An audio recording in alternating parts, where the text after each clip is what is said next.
មានអាបន្ទប់បកប្រែវាមានអាបន្ទប់ស្ថានភាពវាមានស្អីណាទីចុងវត្តអត់ទាំងអស់អ្វីដែលជាកំណត់ដើមហើយចោតបកគោណាថាបកគោណាទៅបើកសភានឹងខុសច្បាប់ស្ដេចធ្វើមិនត្រឹមត្រូវណាចោតទៅដល់មហាក្សត្រទៀតប៉ុន្តែព្រះមហាក្សត្រព្រះអង្គមាត្រា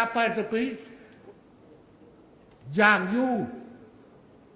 60ថ្ងៃបន្ទាប់ពីការបោះឆ្នោតព្រះមហាសភាត្រូវកោះប្រជុំក្រោមបរិជាធិបតីភាពរបស់ព្រះមហាក្សត្រក្រៅពីព្រះមហាក្សត្រអត់មានណាមានសិទ្ធិកោះប្រជុំទេឥឡូវពេលដែលគេចូលសភាតើគេបានសុំទោសទេនៅការដែលគេចោទប្រកាន់ថាព្រះមហាក្សត្របានធ្វើខុសគេអត់បានសុំទោសគេបំពានលើមហាក្សត្រថាមហាក្សត្រទៅកោះប្រជុំខុសរដ្ឋធម្មនុញ្ញ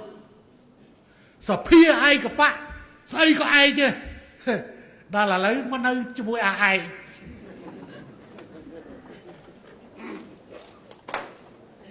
មកគេណា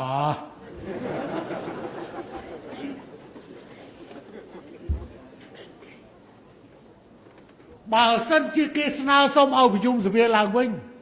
ទៅជាការ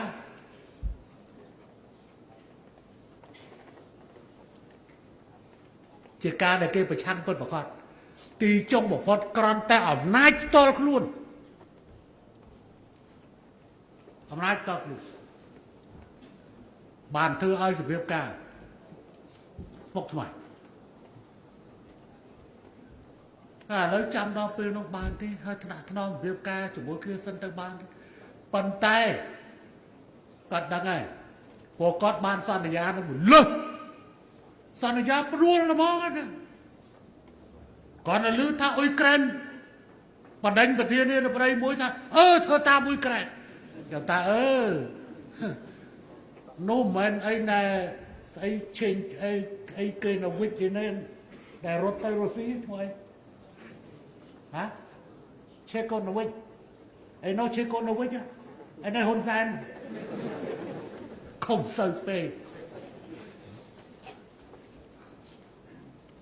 ហើយតែពណ៌អង្គគេឥឡូវពណ៌អាបដិវត្តពណ៌ទាំងអស់អាលាយទាំងអស់ឥឡូវនេះ